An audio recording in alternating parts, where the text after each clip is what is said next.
Kemudian wal maqsudu min ziyaratil kubur syai'an.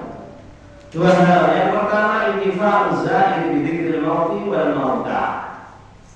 Wa anna ma'alahu imma ila jannatin wa imma ila nar. Wa huwa al-ruknul awwal min az-ziyarah. Wa ruknul awwal min az-ziyarah kama yadullu alaihi ma sabaqa min al-ahadits. Jadi yang pertama, maksud daripada ziarah kubur itu adalah mengingat mati. Bahwasanya manusia kelak kalau meninggal dunia bisa jadi ke surga dan neraka.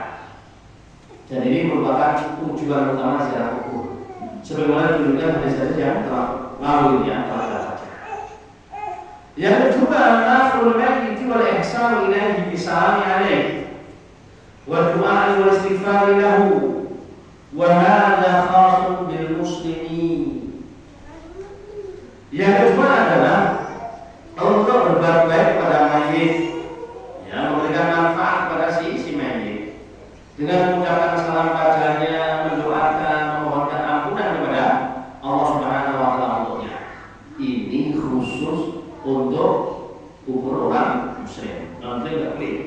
Jadi doakan, kemudian dimintakan ampunan kepada Allah Taala, tidak boleh non-muslim itu. Ya.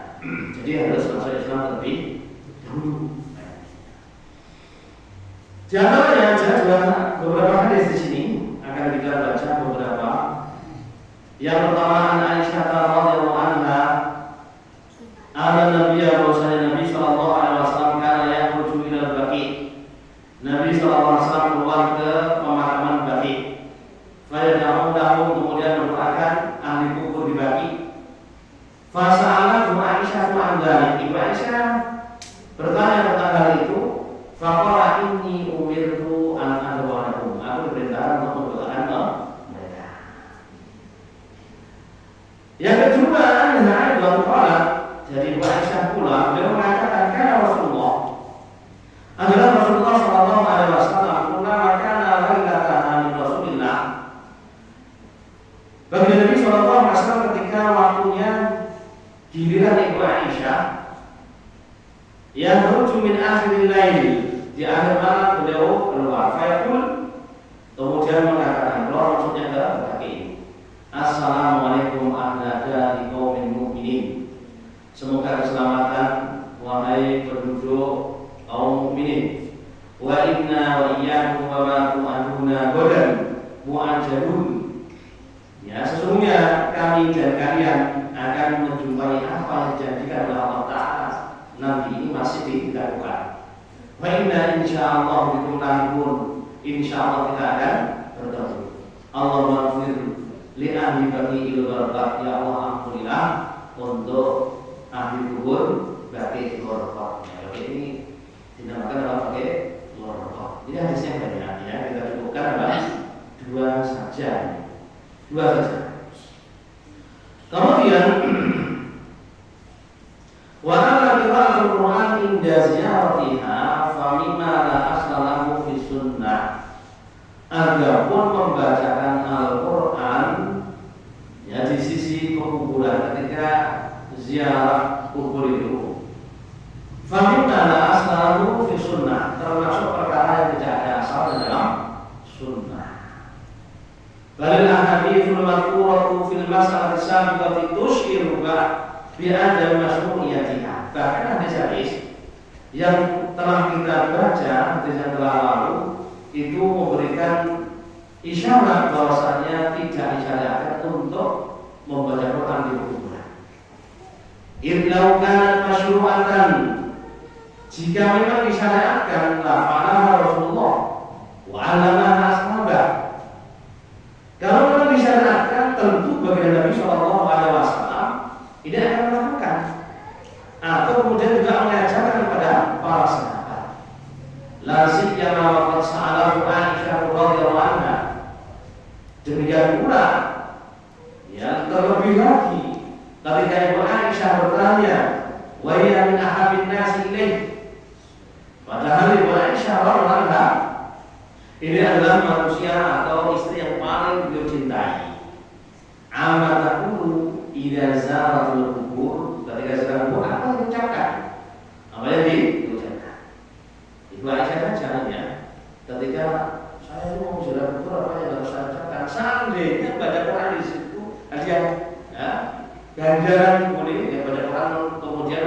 misalnya dihadiahkan pada orang yang mati, tentu diajar itu.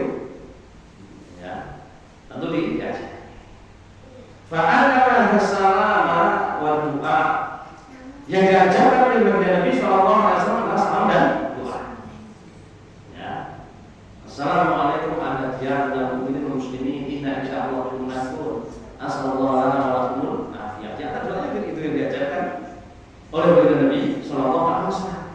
Wa la tu'allimha an taqra al-Fatihah aw ghayraha min al-Qur'an. Baginda Nabi sallallahu alaihi wasallam tidak mengajarkan untuk baca Al-Fatihah atau ayat lain dalam Al-Qur'an. Walau anna al-qira'ata kanat masyru'atan, seandainya membaca Quran di kuburan termasuk perkara yang disyariatkan, lama kata dzalika anha, maka Nabi sallallahu alaihi wasallam tidak mungkin menyembunyikan dari ibunda Aisyah radhiyallahu anha. Kaifa ta'khirul bayani an waqtil hajah? Bagaimana baginda Nabi sallallahu alaihi wasallam mengakhirkan menunda keterangan di waktu dibutuhkan? Tidak mungkin itu.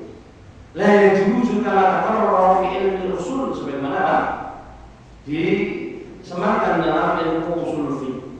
Jadi baginda Nabi sallallahu alaihi wasallam tidak mungkin menunda keterangan ketika dibutuhkan.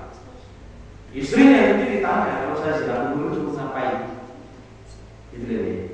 Dan itu kan berarti waktu itu dibutuhkan oleh Ibu Aisyah radhiyallahu anha. Seandainya bacaan Al-Quran, ya Al-Fatihah, atau ayat kursi, atau kemudian Al-Baqarah, atau surat yang lain, tentu akan diajarkan oleh baginda Nabi. Nyatanya yang diajarkan adalah salam dan doa. Ya, salam dan doa. Fakaifa bil kitman, bagaimana disembunyikan? Tidak mungkin itu. Walau annahu sallallahu alaihi wasallam allamahum syai'an min dzalik, la nukila ilaina. Kalau seandainya tidak diajarkan kepada Ibu Aisyah radhiyallahu anha, tentu diajarkan kepada para sahabat yang lain.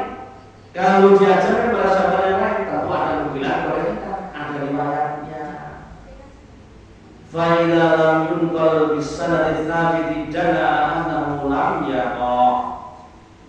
Kalau tidak ada kemungkinan dengan sanad yang sabit, yang sahih dari baginda Nabi sallallahu alaihi wasallam tentang bacaan Quran di kuburan, maka hal itu menunjukkan tidak pernah dilakukan oleh baginda Nabi sallallahu alaihi wasallam. Wa mimma yuqawwi adra masru'iyyati qawluhu sallallahu alaihi wasallam, termasuk perkara yang menguatkan pendapat bahwasanya tidak syariatkan membaca Al-Quran di kuburan itu sabda Nabi sallallahu alaihi wasallam, la taj'alu buyutakum maqabira. Jangan jadikan rumah-rumah kalian sebagai kuburan. Fa inna syaitana yafiru minal baiti alladhi yuqra'u fihi suratul Baqarah. Sesungguhnya setan itu akan lari dari rumah yang dibacakan surat Al-Baqarah. Dan maksudnya bagaimana ini? Beliau menjelaskan di sini. Faqad asyara Rasulullah alaihi wasallam ila anna al-qubur laysat mawdi'an lil-qira'ati syar'an. Di dalam hadis ini baginda Nabi sallallahu alaihi wasallam berisyarat bahwasanya kuburan itu bukan tempat yang syar'i untuk baca Quran. Walidzalika haqqo 'ala qira'atil Quran fil buyuti. Oleh karena itu baginda Nabi sallallahu alaihi wasallam mendorong kaum muslimin agar membaca Al-Quran di rumah. Walaha anja'liha kal maqabir. Baginda Nabi sallallahu alaihi wasallam melarang seorang menjadikan rumahnya seperti kuburan. La yuqra'u fiha, tidak dibacakan Quran di dalam rumah. Karena syarah fil hadis al-akhar, sebagaimana dalam hadis yang lain beliau berisyarat ila annaha laysat mawdi'an lis-shalah aidan. Bagi Nabi SAW dalam riwayat yang lain itu menunjukkan bahwasanya kuburan bukan tempat untuk sholat. Wa qawluhu wa sallu fi buyutikum wa la tattakhiduha qubura. Sholatlah kalian di rumah, Wala tattakhiduha qubur, dan jangan jadikan rumahmu seperti kuburan. Nah ini ya. Jadi pemahaman dari dua hadis ini bahwasanya rumah kita itu jangan dijadikan seperti kuburan. Kuburan itu bagaimana? Tidak dibacakan Al-Quran, tidak dipakai sholat. Tidak boleh seorang itu sholat di kuburan, atau kemudian baca Quran di kuburan. Ibadah di kuburan tidak boleh. Bukan tempatnya ibadah. Ya, ibadah itu di mana? Di rumah. Ya, rumah ibadah sholat harus ada di rumah. Sholat sunnah. Ya, jadi sholat yang afdal ada di rumah, kecuali sholat apa? Wajib. Sholat sunnah itu yang afdal adalah di rumah. Hanya sholat wajib yang afdal di masjid. Ya, ini berbeda cara kita. Jadi baca Quran di rumah. Rumah kita jangan dijadikan kuburan. Sepi. Ya. Nah, orang zaman sekarang banyak di antara mereka meyakini bahwasanya ibadah di kuburan itu jauh lebih apa? Lebih mantap, bisa meresap, ya, bisa menjiwai. Ya, ini masalah sebenarnya.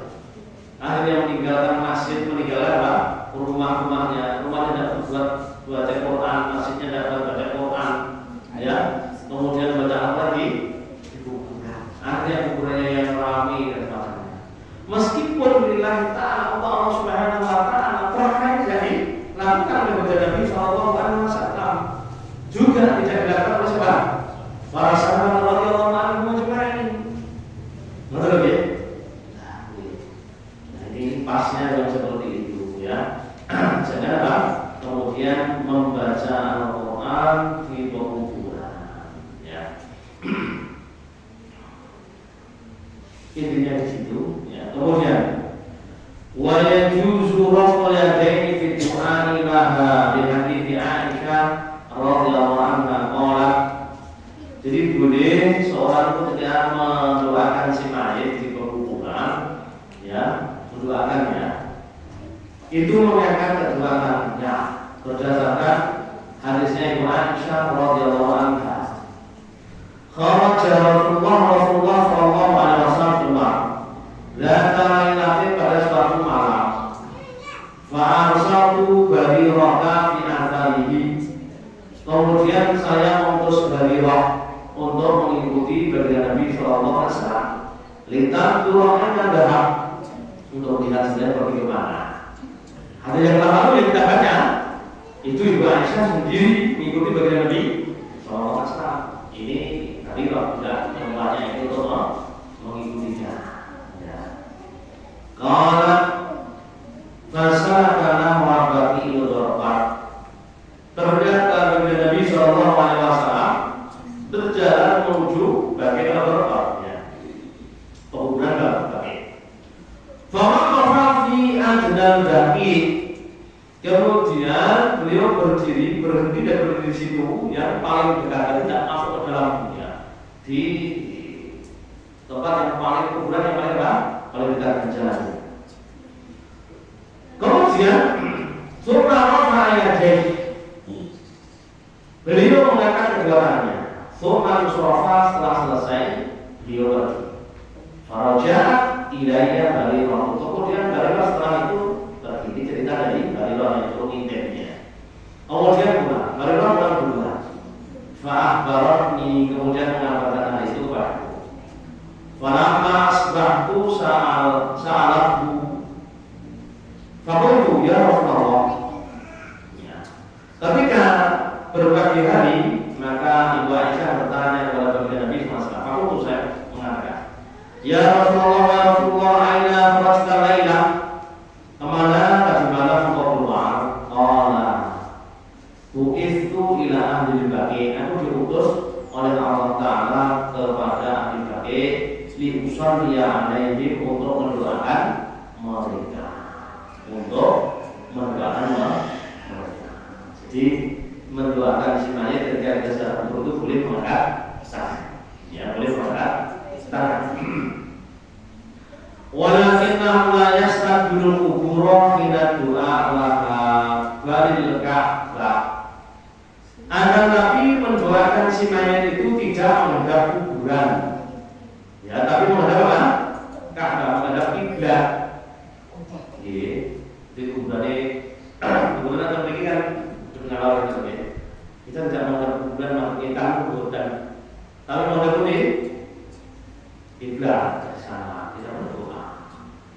ya, mendoakan si mayit. Berdoa kepada Allah Ta'ala, mendoakan si mayit, ya, dengan menghadap kiblat, tidak menghadap kuburan. Ya, maksudnya menghadap kuburan ini masyarakat yang keyakinan yang jumhur jenengan kersani, yang ada istilah kubur teng kulon kuburan. Dengan kersani ini, lihat yang istilah kubur kemudian mendoakan atau apa, dan juga teng kulon kuburan. Mayat itu kan begini, kiblat ya, nggak mau kan? Terus kita mikir ya, juga ada kulon, omongan maksudnya jadi. Itu tidak benar, betul ya? Berdoa terus di menghadap, ya. Berdoanya menghadap kiblat kita. Itu yang pas betul ya. Linahyihi sallallahu alaihi wasallam al-sholati ila kubur kama sayati. Jadi sebagaimana larangan Nabi sallallahu alaihi wasallam ya untuk berdoa menghadap kuburan, termasuk sholat menghadap kuburan. Dan doa itu termasuk doa. Doa umum sholat, doanya adalah inti daripada sholat. Walau duha, ya, lub dan muf itu sama ya, inti daripada sholat. Kalau wa ma'rufun falahu hukmuha. Wa qad qala sallallahu alaihi wasallam doa wal ibadah. Nabi sallallahu alaihi wasallam mengatakan doa itu adalah apa? Ibadah. Tsumma qara dan beliau membaca wa qala rabbukum ud'uni astajib lakum. Rabb kalian berfirman, berdoa kepadaku pasti akan aku kabulkan. Pasti akan aku kabulkan. Jadi ini penting sekali ya.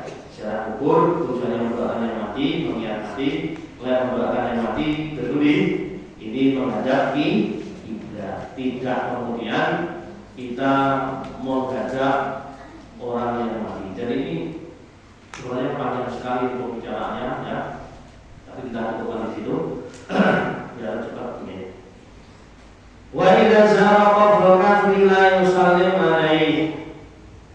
Apabila seorang mengunjungi atau berziarah kuburnya orang kafir, tidak boleh mengucapkan salam kepada ahli kubur. Wala yad'ulahu, tidak mendoakan untuknya. Bal yubashshirhu binnar. Ya, tapi apa? Memberikan kabar gembira dengan neraka. Kadzalika amar Rasulullah, demikianlah Rasulullah SAW itu memerintahkan fi hadis Sa'd bin Abi Waqqas dalam hadisnya Sa'd bin Abi Waqqas radhiyallahu anhu. Karena beliau mengatakan, ya Arabiyyun ila ada seorang Badui datang kepada Nabi sallallahu alaihi wasallam. Fakala, kemudian beliau mengatakan orang Badui tadi, inna abdikana ya silaturahim.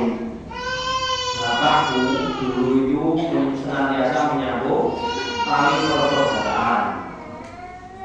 Wakana fa'ilahu. Jadi bapaknya itu mati di masa jahiliyah. Sudah meninggal di masa jahiliyah. Tapi orang baik. Ya, bapaknya ini menyambung tali silaturahim. Ya, dengan dikunjungi orang-orang yang punya hubungan kerabat. Ya, kemudian yang tidak punya disambung dengan hartanya, dibantu dengan pikirannya, dengan tenaganya. Orang baik ini bapakku katanya. Wakana ya, bisa jadi ini kebaikan bapaknya orangnya dermawan, ya, orangnya santun dan semacamnya. Disebutkan di sini. Ya, tapi mati pada masa jahiliyah, belum masuk Islam. Allah kepada Nabi sallallahu alaihi wasallam mengatakan fitnah di neraka berlaku masuk Islam masih ape ya. Kalau tidak masuk Islam itu ya sedekahnya banyak misalkan kita menyambung tali silaturahmi dan semacamnya ya, itu akan dibalas oleh Allah Subhanahu wa taala di dunia ini. Orang-orang kafir sekarang itu bagi orang kafir itu ada kafir nih. Mana sopan santun, baik dengan tetangga, kira bahkan kemudian suka mengeluarkan uangnya maksud itu kalau sedekah kalau boten enak dermawan amal produksi enak malah berbeda ya akan tetapi kalau tidak masuk Islam ya tidak masuk Islam maka amalannya itu oleh Allah Subhanahu wa taala disempurnakan di dunia ini.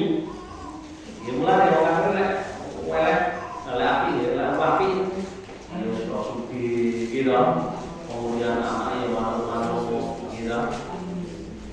Kalau itu ini seperti bahasa tidak ada dari malah bahaya paman yang udah terus dari pegawai gitu. Ya kayaknya bahaya itu bisa jadi. Nah ini sebagai balasan kepada orang tersebut sebab kebaikannya di dunia ini sebentar itu mulai kalau bilang Amerika kan orang kafir kok suki menguasai masyarakat Indonesia gitu bahkan mengaruhi kebijakan terus kata ini kali ngomong gitu kenapa? Karena oleh Allah Subhanahu wa taala balasannya itu ditunaikan di dunia ini tapi tidak ada bagian di atas masa tidak ada bagiannya sama sekali ya tidak ada bagiannya sama sekali di balik kita makanya ya ketika baginda Nabi Sallallahu Alaihi Wasallam menyatakan bahwasanya innallaha aqad dunya liman yuhibbu wa man lam yuhibbu wa innallaha aqad dina liman yuhibbu wa man aqad dina faqad ahabba. Sesungguhnya Allah Subhanahu wa taala memberikan dunia ini kepada orang yang mencintai dan yang tidak mencintai. Ini berusaha di bawah ini. Dunia namanya harta, pangkat, jabatan, ya, semoga semuanya dunia, sing penak-penak, ditawang, ya, itu menyenangkan, dirasakan nikmat berbagai berupa kesenangan dunia ini diberikan kepada orang yang dicintai dan yang tidak dicintai.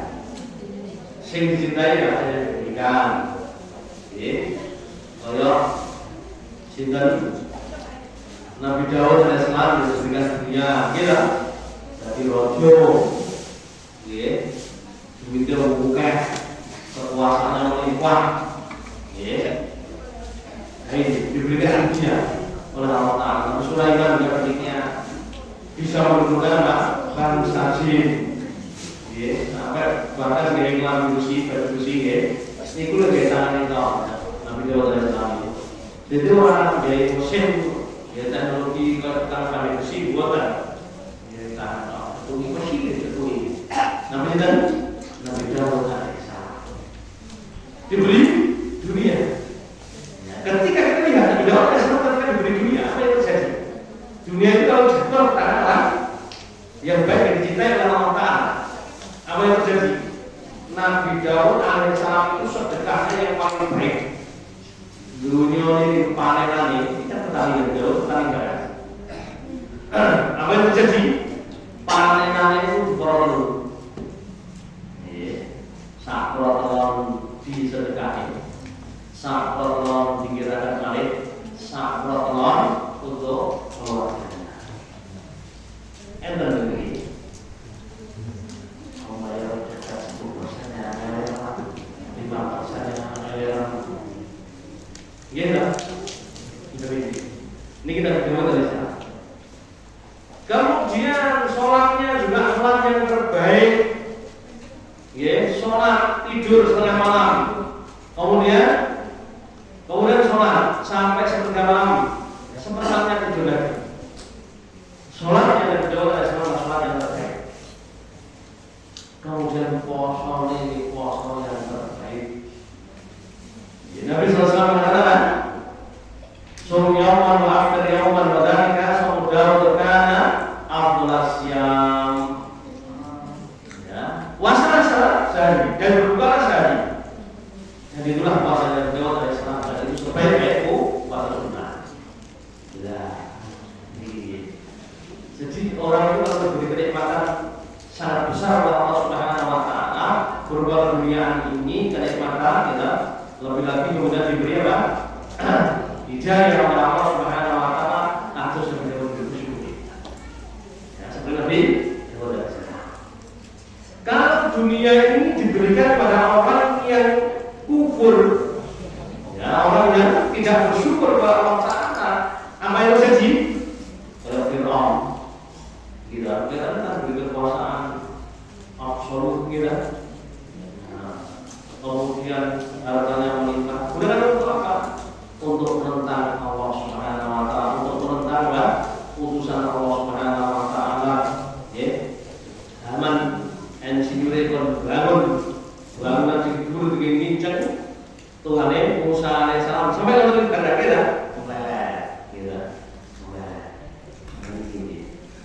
Jadi masalah dunia itu kalau penjelasan dari orang sugih atau orang miskin dan dari orang berpangkat atau orang berpangkat tidak jadi nama tiang sing top atau sing boten top gitu. Itu ujian semuanya.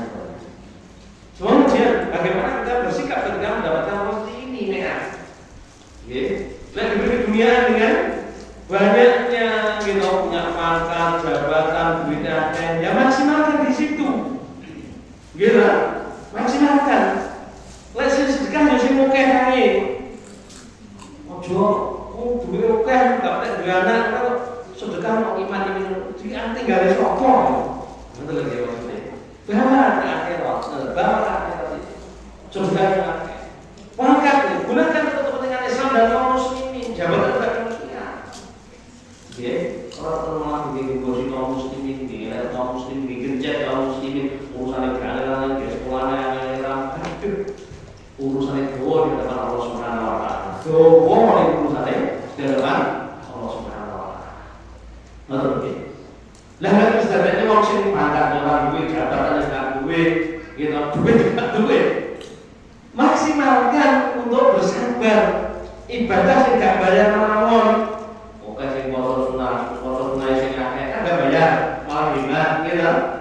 Nggih, maca Quran nek mau sing ora bayar maca Quran itu ora duwe, mushaf gak duwe, nggih, nyuwun Pak Al Masukin paringi, gitu. Betul lagi. Enak, sholat, ya sholat sunnah yang mengukah ini zikir ya, nah begitu.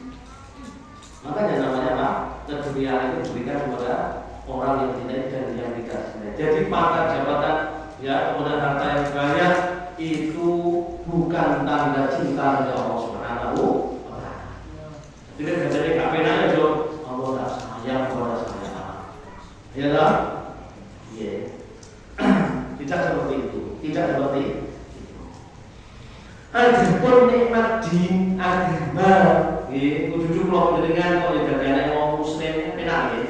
Apa itu kita muslim, kita kemudian pengen ngaji, memperbaiki akidahnya, syarat Islam itu masalah sholat, zakat, puasa, haji, pengurusan jenazah, yang ketika kita dapat bayi dan semacamnya itu ngaji penting di dia kok enak gitu. Kemudian mengamalkan itu lancar, tidak ada masalah, istiqomah di jalan ini kok tidak ada masalah, itu nikmat hidayah. Itu gak sembarang orang diparingi itu. Hanya orang-orang yang dicintai oleh Allah Subhanahu wa taala. Jadi kita harus bersyukur, harus memupuk hidayah ini. Kudu wis dengan ngaji. Ya ngaji wis ya motor ibadah gitu ya. Begitu. Ya, ini makanya orang-orang yang dekat dengan baginda Nabi Sallallahu Alaihi Wasallam itu banyak ternyata yang tidak mendapatkan di. Makanya Allah Taala katakan Inna kana tahdi man ahbabta walakin Allah yahdi man yasha. Sesungguhnya engkau wahai Nabi tidak bisa memberikan dia sampai orang yang alim untuk cintai kamu. Bapaknya, ibunya, pamannya yang cintai yang oleh itu mau kayak gini, coba bayangkan. Itu dijawai, yang dijawai bukan kok kados kula panjenengan wong alam, wong gitu. Ini Nabi sallallahu alaihi wasallam utusan Allah Subhanahu wa taala yang mendakwai orang itu. Ya. Itu ternyata ketika dia taufik dari Allah Subhanahu wa taala, ya, ini tidak tidak menghampirinya apa jadi tidak masuk Islam, tidak masuk Islam. Termasuk orang Badui ini tidak ditanya bapaknya dia kalau mau apik, bapaknya mau apik. Dijawab oleh Nabi Shallallahu Alaihi Wasallam di neraka. Maka anal Arabiyya wajada min dzalik, kayak terpukul hari ini. Faqala ya Rasulullah, fa'ina aku, kalau begitu bapakmu di mana? Allah, haitsuma mararta bi qabri kafirin fabashshir binnar. Ya. Maka Nabi sallallahu alaihi wasallam mengatakan aku bahwa aku abi wa aku kafirna, bapakku dan bapakmu di neraka. Ya, bapakku dan bapakmu di neraka. Jadi betul ada riwayat ini.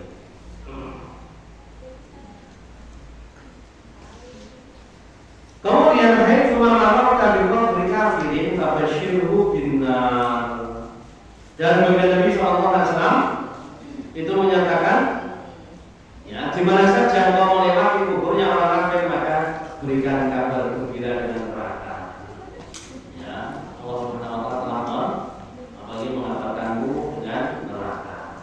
Gembira dengan api neraka. Siapa yang telah masuk neraka? Allah fa aslama al-arabi ba'du, setelah itu masuk Islam orang kafir. Faqala laqad kana fani Rasulullah sallallahu alaihi wasallam. Sungguh Nabi sallallahu alaihi wasallam telah membebani diriku dengan sesuatu yang membuat aku capek. Maka rotu bikor dan telah melewat kuburan orang kafir illa kasyartu binar, kecuali aku beri kabar gembira dengan apa? Neraka. Pokoknya kalau kuburan orang kafir dikabari dengan apa? Neraka. Terus begitu. Terus seperti itu. Jadi ini nikmat hidayah. Ya, kita masuk Islam ini harus dijaga, kemudian juga disiangi dari berbagai macam hal yang buruk. Ya, syubhat-syubhat itu harus ditanyakan biar kita tidak tambahkan syubhat. Kemudian walayan baina kuburil muslimin fi na'laihi, jangan berjalan ya antara kubur-kubur yang kaum muslimin ini dengan memakai sandal. Lihadithi Bashir bin Al-Khasasiyah, Allah beliau mengatakan bainama umashi Rasulullah ata ala kuburil muslimin. Suatu saat aku berjalan-jalan ya menghampiri Rasulullah sallallahu alaihi wasallam mendatangi kubur kaum muslimin. Fa bainama huwa yamshi, ketika beliau berjalan idhalatin hunabratun, maka sampailah pandangan baginda Nabi sallallahu alaihi wasallam kepada seorang. Fa idza huwa bi rajulin yamshi bainal quburi alaihi na'man. Pandangan baginda Nabi sallallahu alaihi wasallam jatuh pada seorang laki-laki yang berjalan dengan memakai sandal. Fa qala ya sahiba sittiyataini alfi sittiyataika. Baginda Nabi sallallahu alaihi wasallam berseru kepada orang ini, wahai yang punya dua sandal sittiyah. Dia itu dari Yaman, itu pada Yaman. Sandal itu impor dari Yaman dari zaman sampai dari itu. Kalau jadi Arab, kira-kira rakyat sini biasanya. Ini Yaman ini. Ya, lepaslah kedua sandalmu. Fana dorong laki-laki tadi melihat. Fana ma'arafah Rasulullah, ketika orang itu melihat bahwasanya ternyata yang mengatakan adalah Rasulullah sallallahu alaihi wasallam, khala'ana alaihi farawadihi, maka orang itu melepas kedua sandalnya dan melemparkannya. Jadi apa? Ketika kita ziarah kubur, berjalan-jalan di pekuburan, tidak usah memakai sandal. Hanya ya, para ulama mengatakan ini derajatnya sampai derajat haram atau makruh. Ada yang mengatakan haram, ada yang mengatakan makruh. Untuk keluar dari khilaf 100% ada khilaf. Mungkin itu ganjaran. Tujuannya untuk apa? Untuk menghormati kaum muslimin. Kaum muslimin itu terhormat. Ya harus kita hormati baik dalam keadaan hidup atau sudah meninggal. Ya, salah satunya tidak boleh kita duduki kuburannya, tidak boleh kita langkahi. Kalau kita lewat masuk kuburan bagaimana? Kita lepas sandal kita, termasuk penghormatan untuk kaum muslimin. Betul ya? Kemudian wala yushra'u matul anasi wa nahmiha minar rayyahina wal wurudi ala kubur. Tidak disyariatkan untuk meletakkan karangan bunga, ataukah kemudian juga bau-bauan wangian wal wurud, ya, bunga-bungaan di atas kuburan. Yang wurud itu namanya pada Inggris. Nama ini sini. Saya ini mawar berduri. Serasa di paling kuburan. Jadi nek pengen ziarah kubur ora usah bawa obat. Yo to mriki kan tempat kalau maris. Nah, iki lek apa lho? Apa itu kosong dan apa itu kubur. Jadi supaya antri ya. Silakan obat. Ziarah sebenarnya kalau kita melihat mati kemudian mendoakan orang yang li'annahu lam yakun min fi'li salaf. Ini tidak pernah dilakukan oleh para ulama salaf, tidak generasi yang utama tidak pernah. Walau kana khairan la sabaquna ilaih. Seandainya itu baik, niscaya itu sudah dilakukan oleh mereka. Waqad qala Ibnu Umar radhiyallahu anhu, Ibnu Umar mengatakan kullu bid'atin dalalatun wa imra'an nasu hasanatan. Setiap bid'ah perkara baru dalam masalah agama itu sesat, meskipun manusia memandangnya sebagai sesuatu yang baik. Betul ya? Kadang-kadang menurut gini, salah opo lebih wangi, mau kembali yang murah, kita dorotnya opo, gitu. Mulai kok awet, barang-barang awet. Betul-betul maksudnya ini lebih. Pengen kita kaum muslimin ketika jangan boleh ibadah ini. Ya bagaimana generasi terdahulu itu yang dekat dengan baginda Nabi sallallahu alaihi wasallam. Bahkan Rasulullah sallallahu alaihi wasallam sendiri, lek ziarah kubur piye yang dene lone gitu kan. Ngono terus yo di lokone normal di lorong hari kan itu. Nah, begitu dia yang perlu diperhatikan oleh kita semuanya. Jadi ziarah kubur itu disyariatkan untuk menghormati dan mendoakan orang yang telah meninggal dunia. Ya, antara itu tadi, ya mendoakan itu menghadap kiblat, boleh mengangkat tangan, kemudian kalau masuk kuburan sandalnya dilepas. Tidak usah bawa bunga, tidak usah membawa bunga. Nah, ya. Ini kebiasaan dari non Muslim sebenarnya membawa bunga itu tadi. Ya, tidak usah. Kemudian juga jangan menetapkan waktu-waktu tertentu, karena ziarah kubur itu adalah yang disyaratkan secara mutlak. Artinya tidak ada waktu yang utama. Kalau mau sampai kosong, sampai rioyo, malam Jumat, bukan. Kapan sembarang Rasulullah bungi-bungi, gitu. Ziarah kubur. Betul ya ziarah kubur ini. Tidak perlu takut sebenarnya. Tidak perlu takut. Ini dia. Tidak perlu takut. Jadi kapan saja boleh ziarah kubur. Kemarin sudah kita bahas, wanita juga boleh ziarah kubur, tapi tidak boleh sering. Allah Akbar. Mungkin ini yang bisa kita sampaikan. Semoga bermanfaat. Subhanallah. Assalamualaikum warahmatullahi wabarakatuh.